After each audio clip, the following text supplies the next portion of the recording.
जय हिंद दोस्तों। अगर आप एसएससी एमटीएस का तैयारी कर रहे हैं तो सबसे पहले आपको प्रीवियस ईयर क्वेश्चन को सॉल्व करना होगा। तो ये क्वेश्चन देखिए 5 अक्टूबर सेकेंड शिफ्ट में जितने भी क्वेश्चन थे उनको हम सॉल्व करने का प्रयास किया है। तो देखिए कैसे सॉल्व किया जाता है ट्रिक के साथ। और अगर आपको जिन क्वेश्चन आपको आता है, जो क्वेश्चन आप सॉल्व कर पा रहे हैं, उसका आंसर कमेंट बॉक्स में ज़रूर करें। तो देखिए किस प्रकार के सवाल आपके आए हुए हैं 5 अक्टूबर में। देखिए 2 अंकों की संख्या 37, 45, 6x और x 6 का औसत 48 है। औसत 48 है तो 4x + 3 और x + 7 का औसत क्या होगा। तो कैसे निकालेंगे, कैसे सॉल्व करेंगे, तो देखिए समझिए और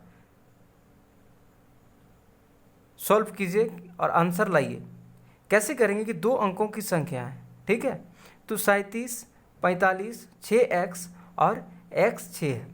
अगर हम क्या लिखें कि 6x को हम क्या लिख सकते हैं।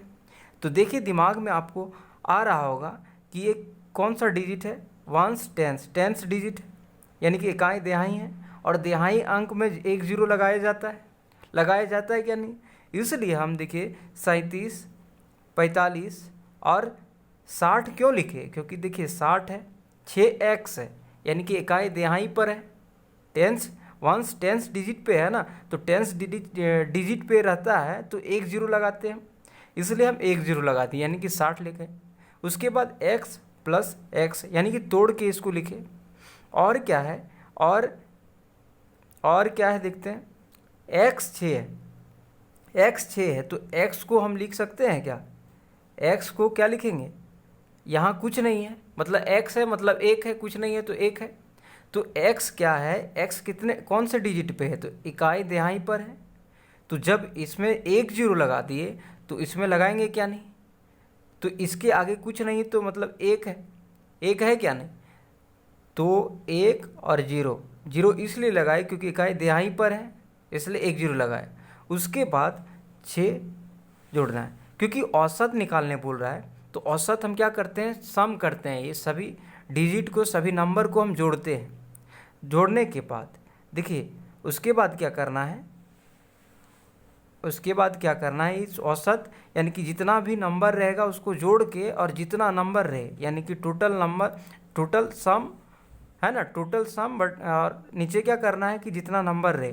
तो देखिए 1 2 3 और 1 4 है, तो 4 से हम डिवाइड कर देंगे। और इसका क्या दिया है, औसत 48 दिया है। तो कैसे सॉल्व करेंगे अगले स्टेप में। तो देखिए क्या है, 37, 45, 60 को जोड़ेंगे तो क्या आएगा देखते हैं।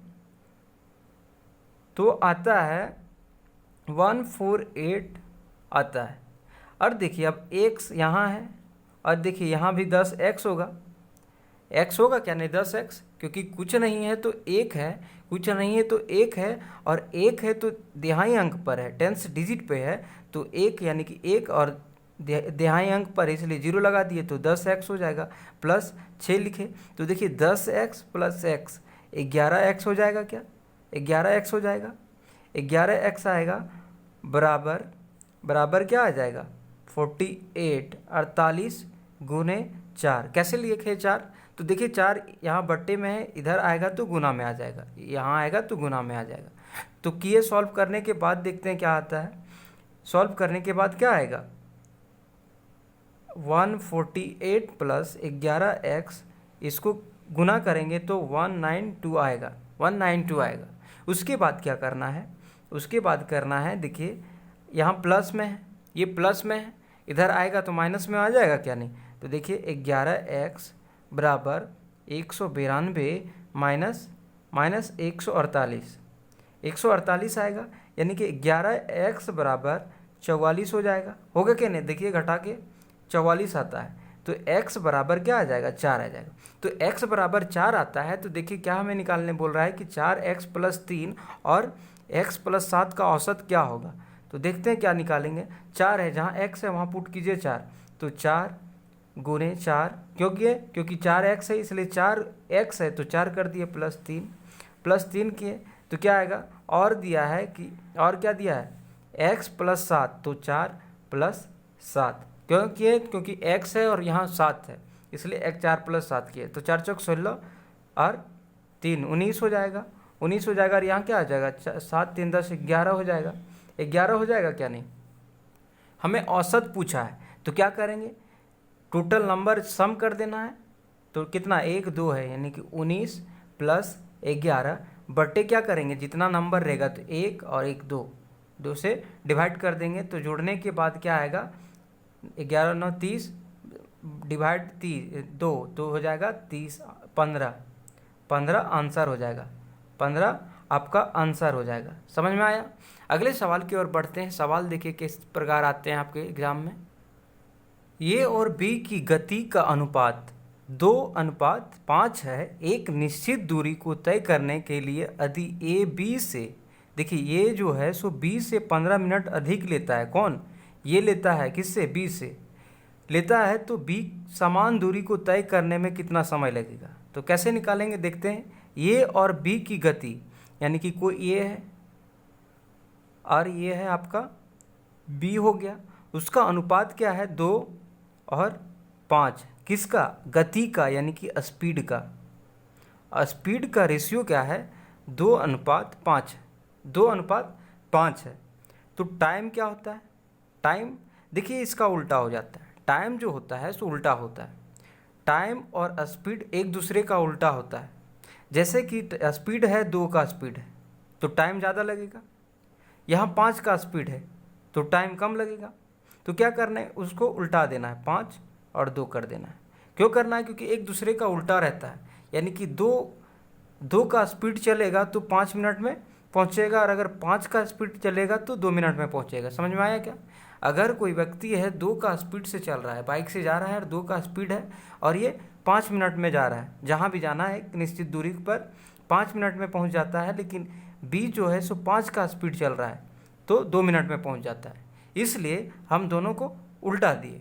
उसके बाद क्या पूछता है कि निश्चित दूरी को तय करने के लिए यदि ए बी से, देखिए ये जो है बी से 15 मिनट ज़्यादा लेता है। कौन, ये लेता है 15 मिनट ज़्यादा।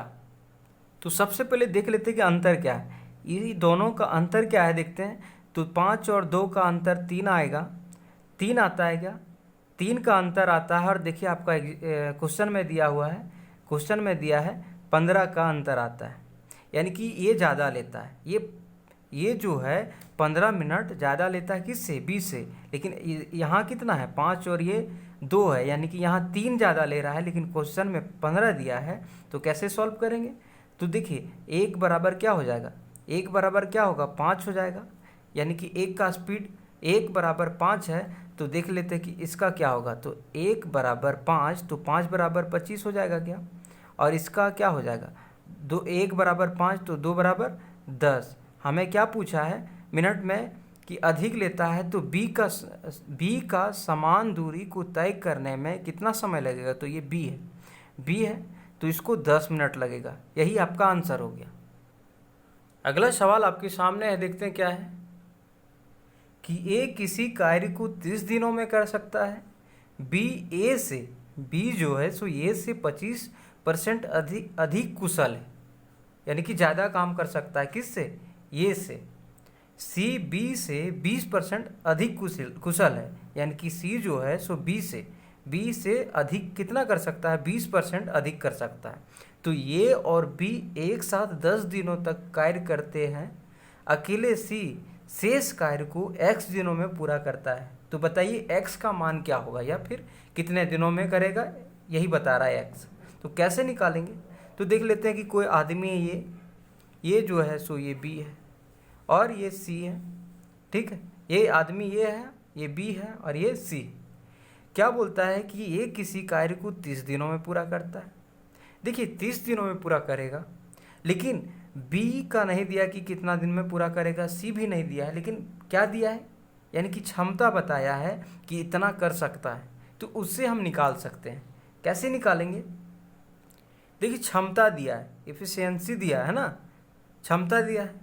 क्या दिया है कि देखिए कि बी जो है सो ए से 25% अधिक है। तो 25% कितना होता है, 25% हम लिखेंगे तो क्या हो जाएगा, क्या हो जाएगा 25%? 1/4 होगा क्या?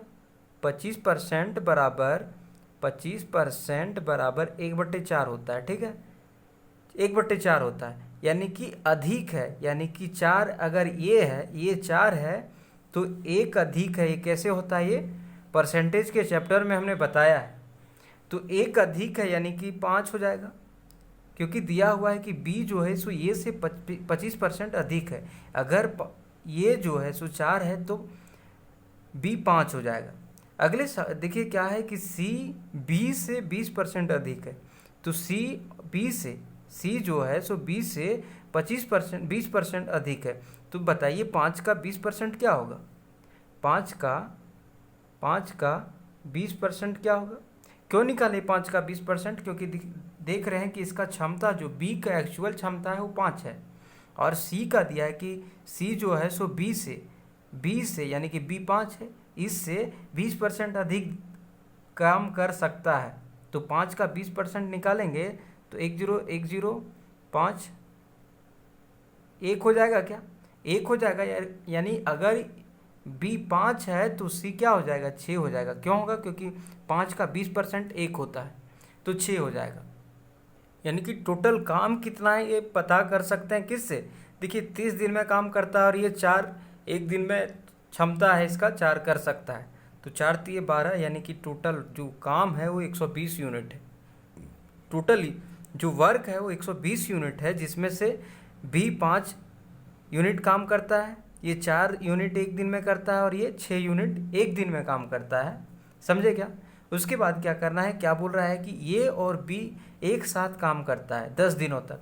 तो बताइए एक दिन में 5 यूनिट काम करता है और ये एक दिन में ये 4 यूनिट काम करता है, ये 5 यूनिट काम करता है, ठीक है। तो एक दिन में कितना हो जाएगा?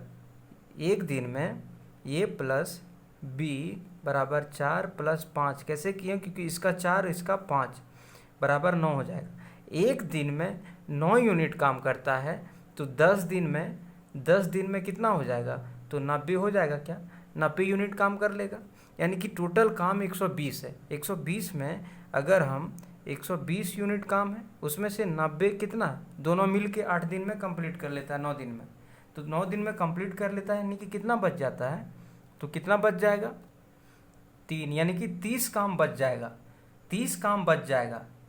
तो बोलता है कि ये और बी एक साथ 10 दिनों में कार्य करता है अकेले। शेष काम, यानी कि शेष काम कितना है? 30 ना बचा, 30 बचेगा, और शेष काम को x दिनों में पूरा करता है। तो देखिए सी तो 6 दिन में काम कर रहा है पूरा, तो 30 है, यानी कि ये और बी 10 दिन तक कर लिया है, 10 दिन तक कर लिया, यानी कि 90 काम कर दिया, उसके बाद छोड़ दिया।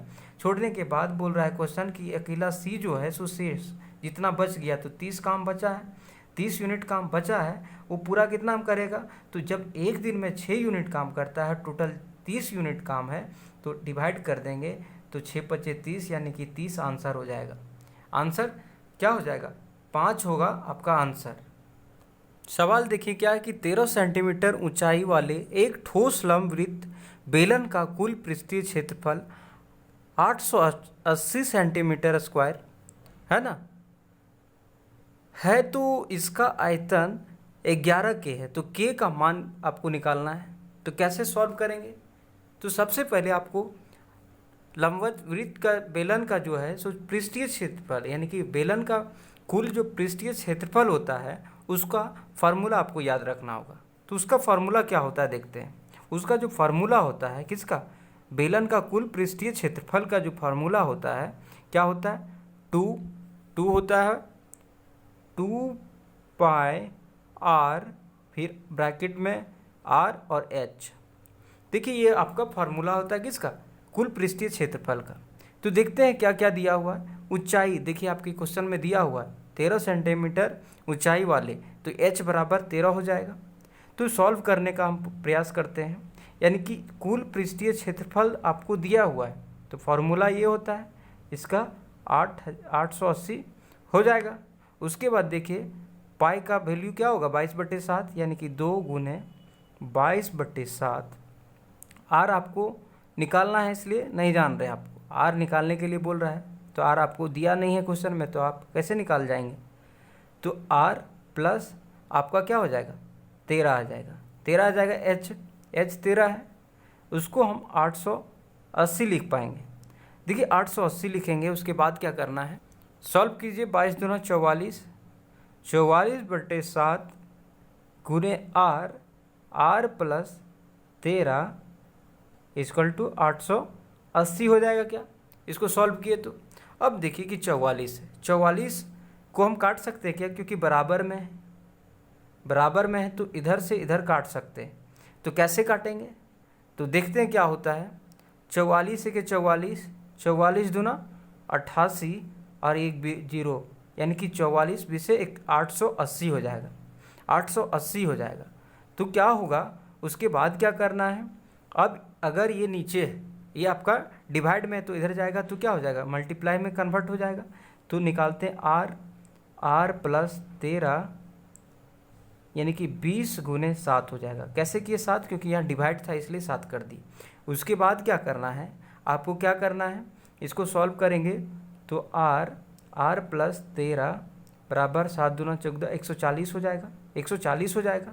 हमको निकालना है क्योंकि आर निकालना है। उसके बाद हमें फॉर्मूला होता है इसका, आयतन का फॉर्मूला होता है।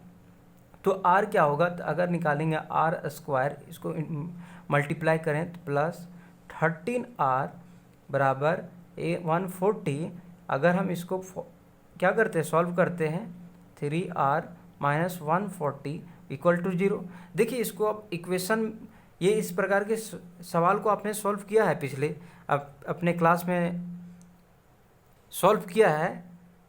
तो क्या करना है कि जब इसको तोड़ना पड़ता है, 13 को तोड़ना पड़ता है क्या? नहीं, इस टाइम इसको ही तोड़ना पड़ता है। तो देखिए 13 को हम क्या तोड़ सकते हैं? 13 को लिख सकते हैं हम -20 या फिर +7, तब हो जाएगा ना। +7 या -20 कर सकते हैं। तो -20 तो पॉसिबल है ही नहीं, तो क्या करना है? पुट करना है +7 किस में? आर के वैल्यू जहाँ भी आपको आर दिखे वहाँ +7 कर देना है, +7 कर देना है, यानी कि R = 7 हो जाएगा। हमको पूछा है कि क्या पूछा है कि बेलन, इसका आयतन पूछा है, इसका आयतन। तो इसका आयतन क्या होता है देखते हैं। बेलन का आयतन क्या होता है? इसका हो जाता है πr²h।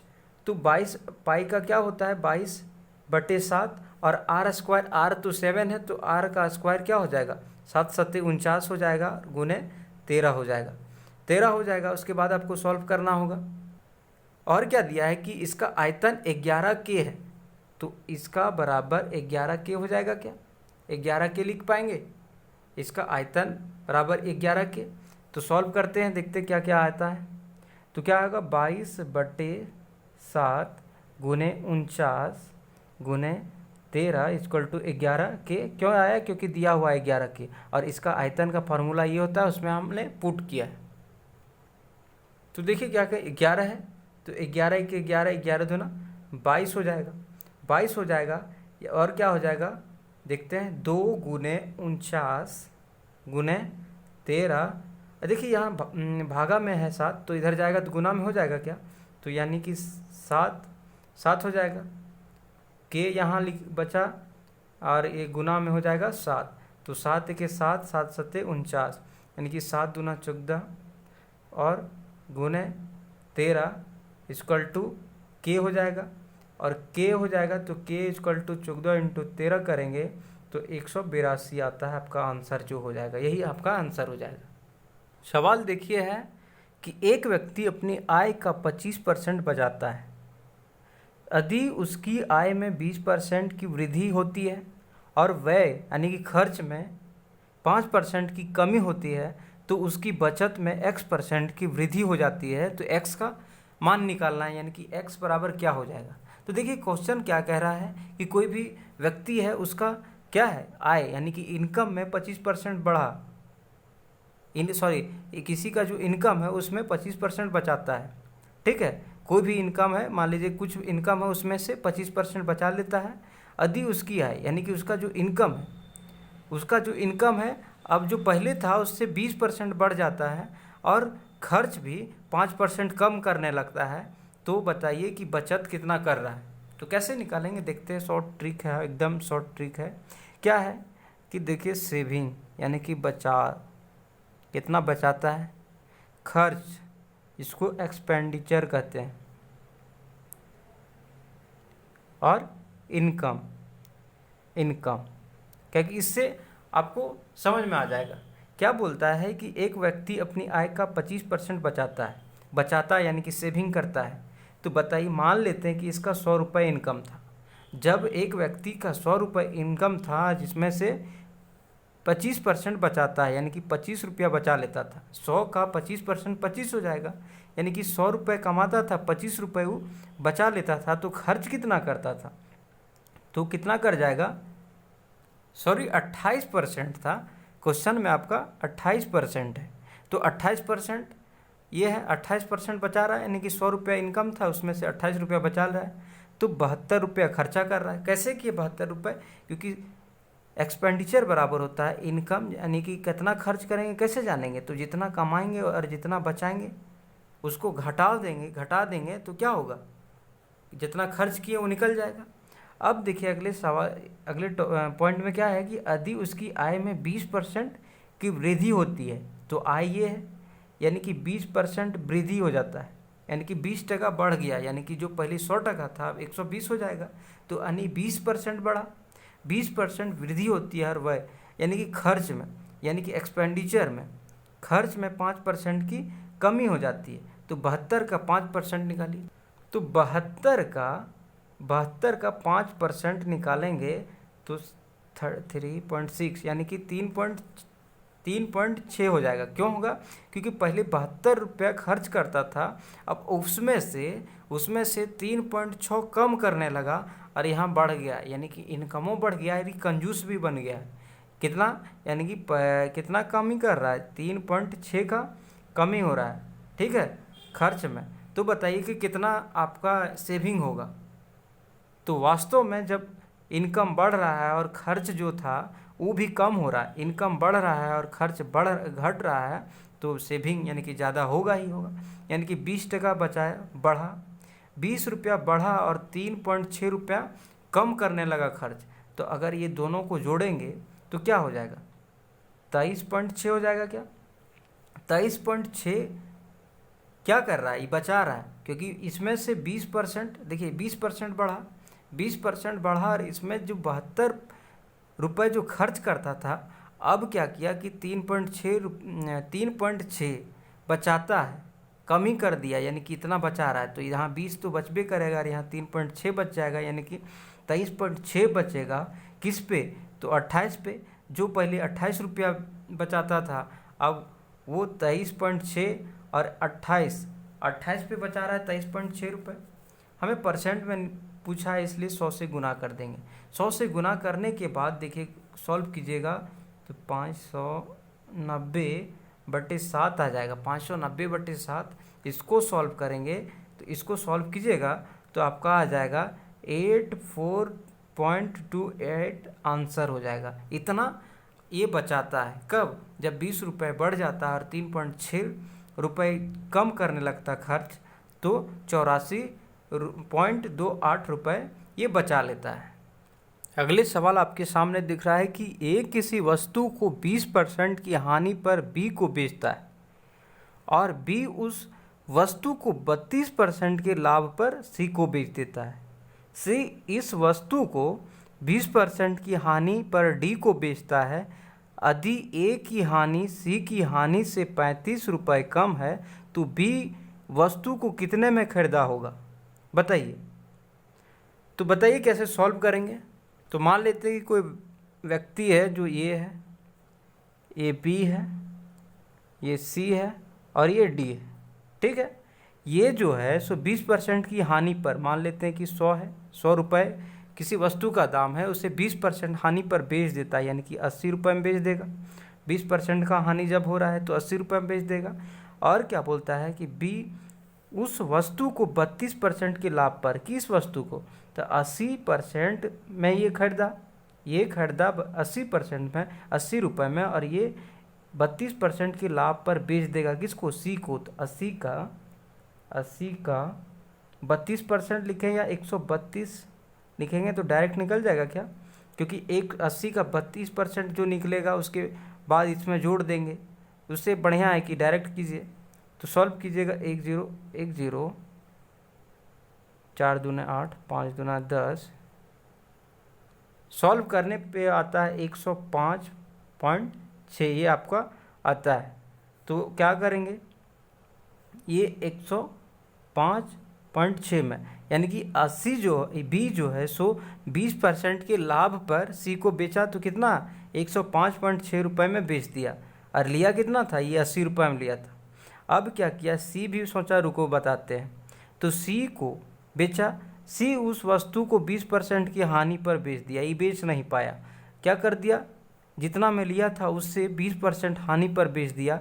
तो कितना में 105 का 105.6 का 20% क्या होगा, हो जाएगा 84.48, ये आपका हो जाएगा, ये जब हानि पर बेचता है तो।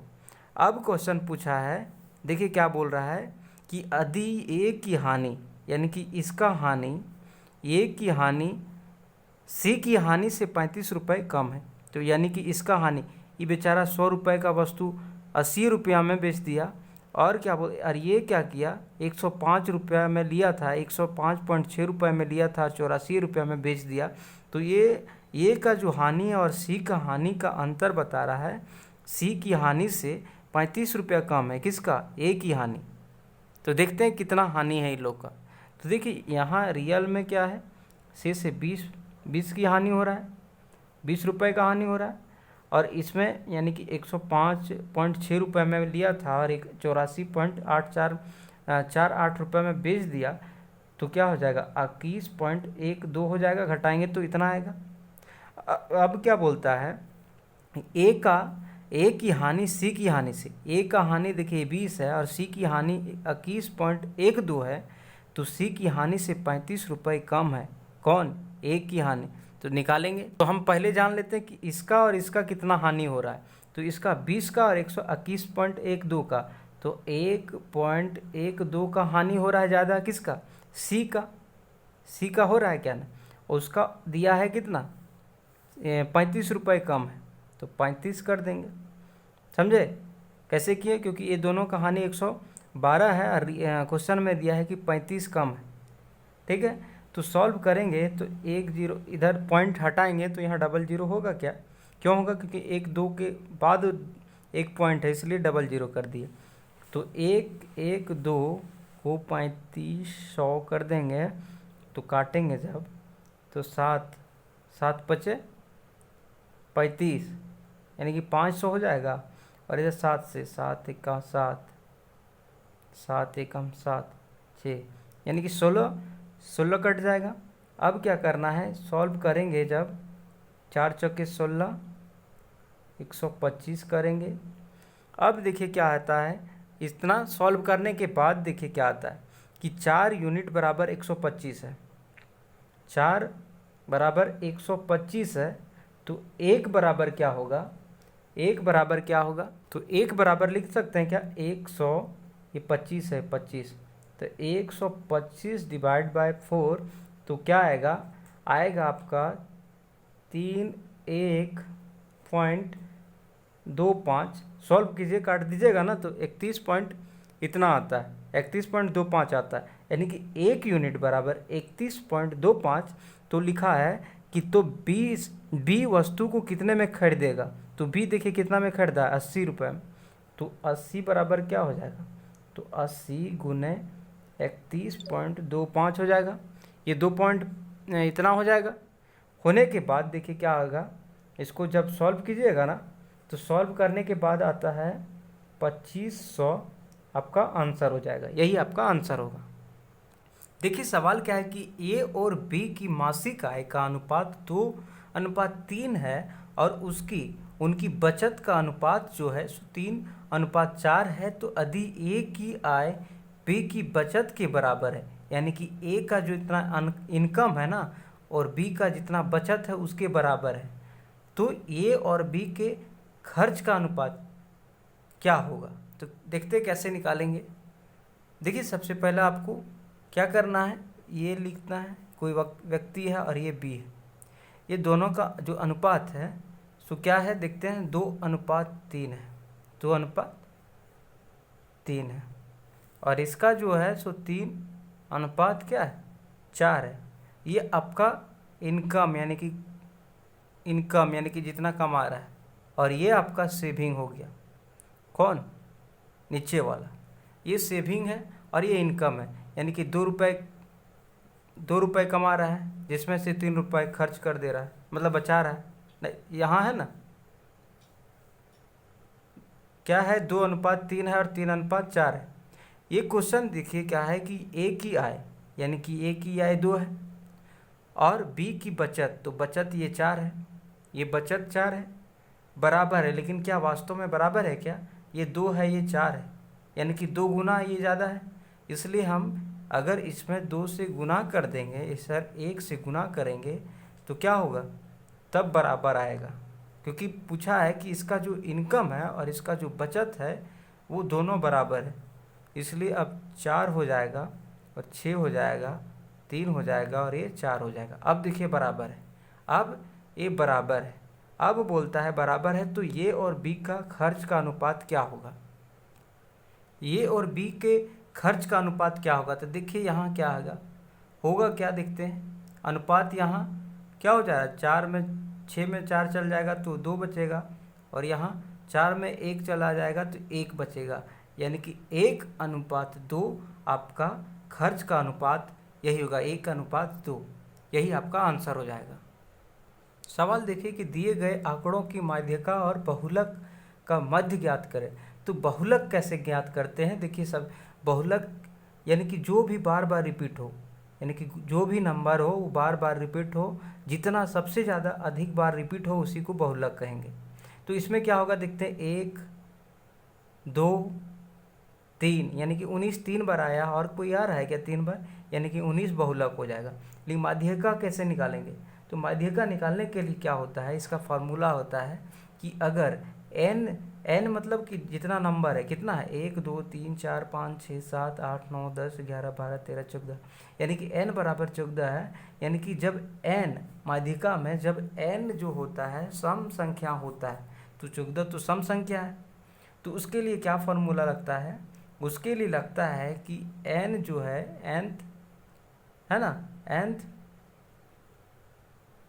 n को 2 से डिवाइड कर देंगे तो क्या होगा, 7 हो जाएगा, क्योंकि n बराबर 14 है, तो 7 हो जाएगा प्लस 1, यानी कि 7 टर्म और उससे 1 टर्म अधिक, यानी कि 8 टर्म बटे 2 से डिवाइड कर देंगे। यही होता है माध्यिका का फार्मूला। कब, जब n बराबर क्या हो जाना चाहिए, सम संख्या होना चाहिए। तो कैसे निकालेंगे देखते हैं। तो सबसे पहले आपको अरेंज करना होगा, अरेंज कीजिए तो आपको अच्छा लगेगा सॉल्व करने में। इसको अरेंज कर लिए है ना, घटते बढ़ते क्रम में हम क्या किए, अरेंज कर लिए। अब क्या बोलता है कि 7 टर्म प्लस 8 टर्म, यानी कि 8 जो 8 टर्म होगा डिवाइड 2 कर देंगे। तो देखते हैं 7 टर्म क्या, 1 2 3 4 5 6 7, ये 7 टर्म हो गया, ये 8 टर्म हो गया, ये दोनों को जोड़ेंगे तो 16 प्लस 17 डिवाइड 2 कर देंगे तो क्या हो जाएगा, क्या होगा, सॉल्व कीजिए। ये आपका हो जाएगा, क्या होगा, 30 और ये 33 हो जाएगा और 2 हो जाएगा। जब डिवाइड करेंगे तो 16.5 हो जाएगा। और बहुलक हमारा कितना है, बहुलक कितना है, 19 है, 19 बहुलक है। हमें पूछा है माध्य पूछा है, माध्य तो कैसे निकालेंगे, तो इसको दोनों को जोड़ दीजिए, यानी कि एवरेज निकालना है। तो 16.5 प्लस 19 डिवाइड बाई 2 करेंगे तो 35.5/2 हो जाएगा, यानी कि जब डिवाइड करेंगे तो 17.75, ये आपका आंसर हो जाएगा। अगर ये वीडियो आप लोगों को अच्छा लग रहा है, सीख पाए, तो लाइक शेयर कमेंट और सब्सक्राइब करना ना भूलें। जय हिंद। फिर मिलते हैं अगले वीडियो में।